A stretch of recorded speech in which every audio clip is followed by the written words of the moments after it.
Hello and welcome to Patrick's Models and Railways. So I had a few days break because I was busy doing other things after I had a spot of cold, but that was solved quite quickly. And anyway, now we're going to do a quick recap on the 040TA locomotives. So here on the left we have the open cab version, the one you've already seen. This is the original version of the locomotive with the open cab, but it's a newer model, okay, compared to the more recent version of the actual locomotive with the closed cab,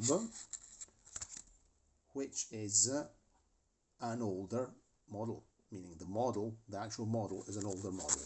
So what's the difference? Having a look underneath, first of all, we've already seen this. This locomotive is the open cab version, a more recent one, has a belt drive.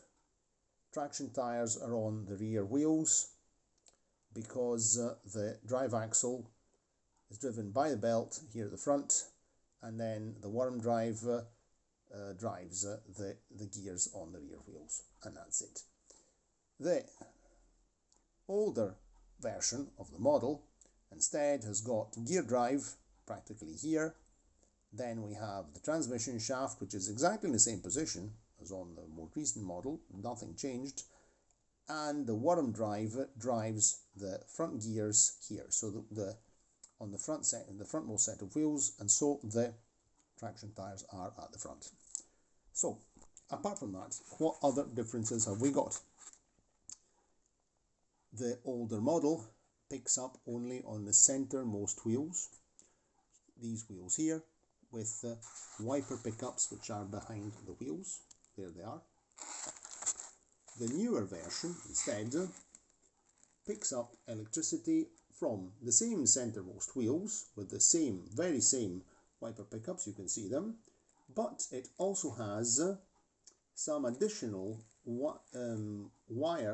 sprung wire pickups, copper pickups, which pick up from the top of the tires of the front wheel. So the wiper pickups are caught behind the flanges of the wheel.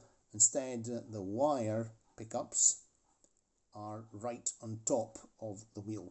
And if you look carefully, you'll see how there's a slight mark right there on the tire. You can see a slight mark there where the wire pickup touches there, and you can actually see it. You can see it quite well.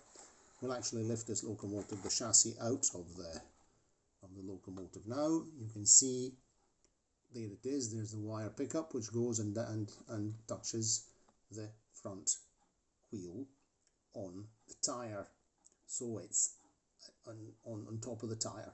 Okay, right, then the other difference, now we'll just take them out of their cradles. Okay, I'm just holding the phone in my hand tonight. It's a quick one. I'm trying to just keep things simple. Keep things simple is easier said than done. Okay, we'll just take this one out. This one's going to come out. Okay, there we go. Just take this out. Okay, so here we've got where's my pointer? Nowhere to be seen. There we are. This is the chassis of the open cab version. So from a technical point of view, the newer model, we have the belt drive right there, belt drive, and there's the pulley, okay, and the drive shaft runs along here. Worm drive is at the back. You've seen this in previous videos. Drives the rearmost set of wheels.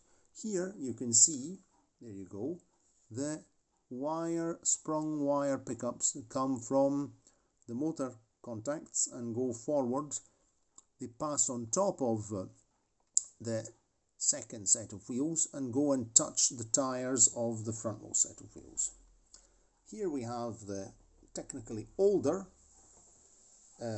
chassis of the closed cab version with 3-pole motor. This one instead has got a 5-pole motor. So 3-pole motor, drive gear, a gear, drive gear. Here we have a metal drive gear on the transmission shaft, and the worm drive transmission shaft is set in bearings. It's exactly the same length. The whole chassis is absolutely identical. So they modernized these locomotives without changing too many things. In fact, practically the chassis is identical. You could upgrade this chassis if you wanted. You'd have to get a different wheel set, but you could do it if you really wanted, no? Probably what you could do, this is a good question, but we might find an answer to this question in future. You might even be able to put to change everything and leave. We'll have to see. This is for a future video, because there's going to be another continuation. We've not really finished yet. Okay, so and the worm drive is here at the front and drives the frontmost set of wheels, which of course have the traction tires. The traction tires are at the front. There they are, you can see them. You see there, and there's only pickups. The wiper pickups are behind the centermost set of wheels. The rearmost set of wheels don't pick up electricity at all. So this is a bit of a setback, because on here we have three sets of wheels out of 4 that pick up electricity, good conductivity on points and all the rest of it. In this case here we only have two sets of wheels out of 4 that pick up electricity. So I've not tested this on the layout yet, because there's another reason that I haven't done it yet. Okay, so right, then we have the other difference. Okay, so let's get these chassis out of the road, and let's look at the body right? So what we'll notice here is that this is the open cab version. Very large piece of blade ballast in here at the front, and it runs the whole length of the cab. In this case, it's just not there. It should be there, but when I got the locomotive second hand, there was this piece of very limited piece of 2 bits of lead stuck in, and which are no use to anybody. And of course the locomotive was 86 grams lighter than its open cab more recent counterpart. So this is not an original weight. This is a replacement weight that has been fitted because the ballast has been lost. So whoever this locomotive here in its career, we already saw in another video, it fell on the floor. Somebody must have dropped it. Front chimney got broken, snapped off, glued on again. Not really very straight, but I'll touch it up with some. I've considered taking it off, re-gluing it on, but no, the risk is to cause even further damage, and I don't want to do that. So I'll touch it up with a spot of matte paint, and it'll just be a little bit bent, but you notice it if you look at it very close up. So looking at this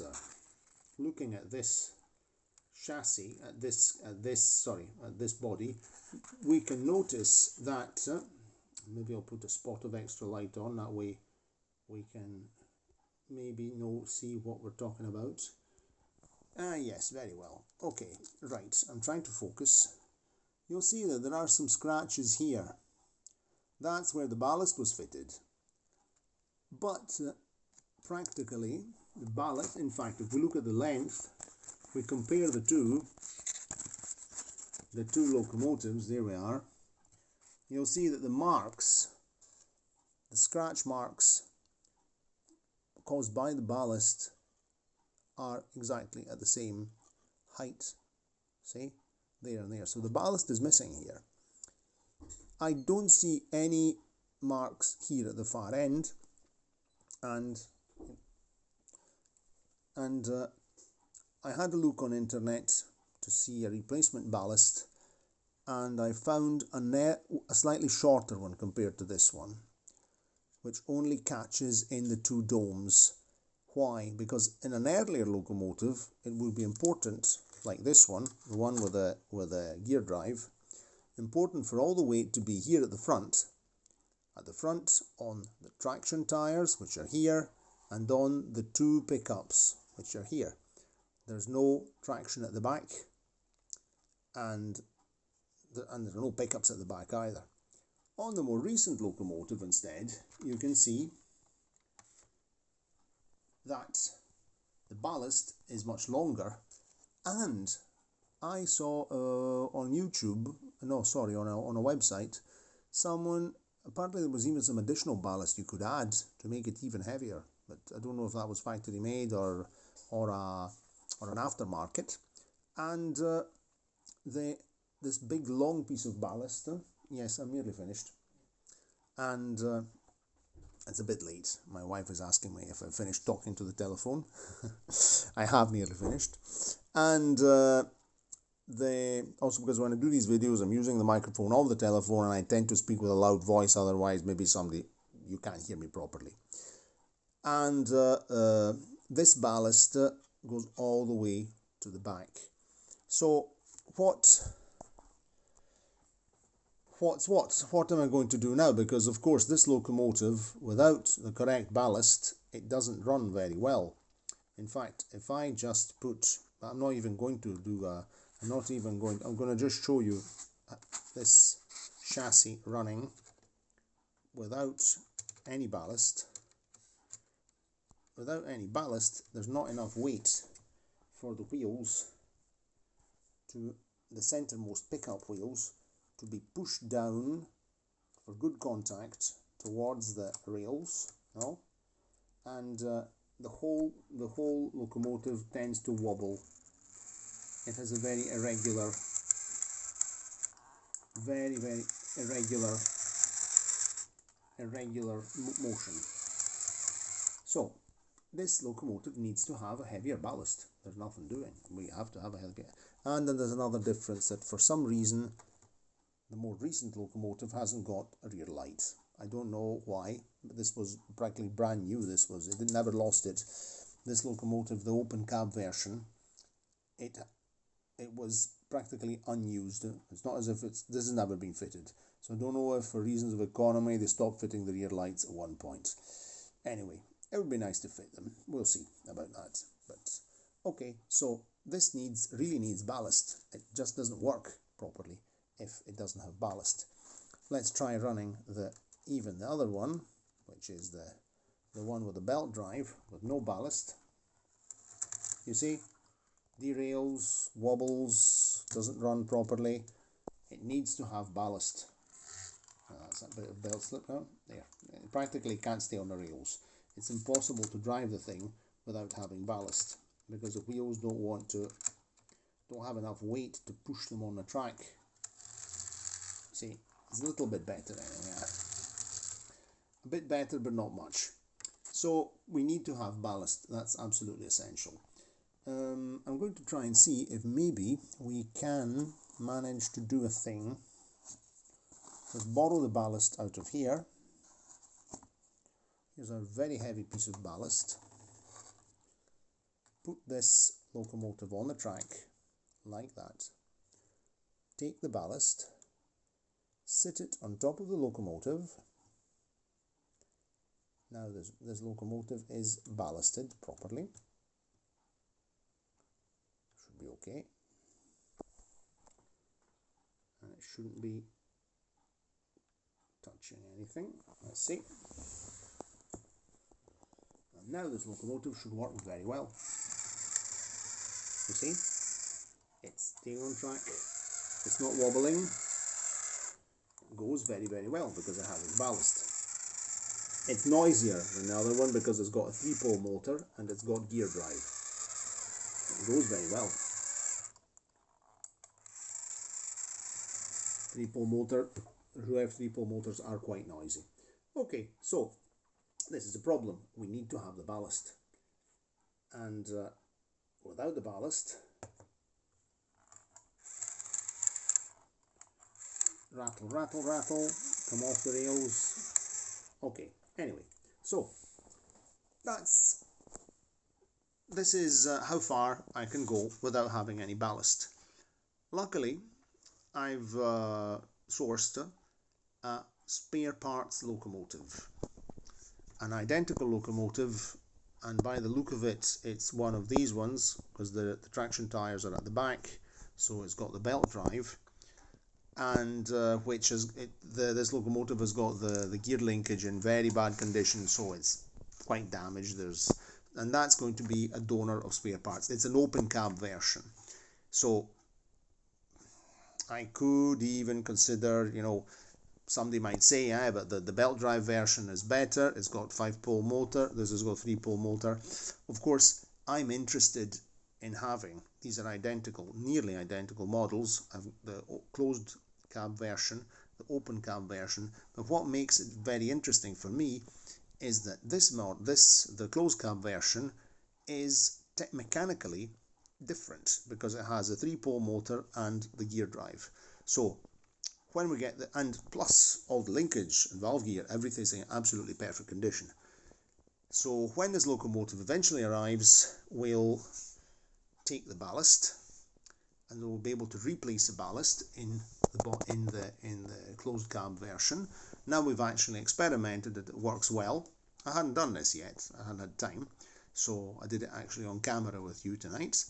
And I'm very curious to see if the spare parts locomotive has rear lights, because if it has rear lights and they're already pre-assembled, they'll just take them out and fit them in here. This way we have rear lights here as well. Another thing that I'm going to do, if the donor locomotive has, and I think it does, if it has the front wire pickups, I might remove them and fit them on this chassis. But of course I can't fit them to the front wheels because the traction tires are there, but I could fit them inverted and put them here at the back and make them come in contact with the rearmost set of wheels, and this way we would actually have this locomotive, an improved version, because it would pick up from the centermost set of wheels and with the last set of wheels as well, simply making a reverse of the belt drive open cab version. So that's enough for tonight. I better wind this up because it's late. It's nearly 11:15, and people around me have to go to bed. And okay, so thank you for your attention, and if you like the video, click the like button, subscribe button to the channel, and click the notification bell. Of course, the usual things I always say. And thank you for your attention, and cheerio, and see you next time. Ciao, ciao.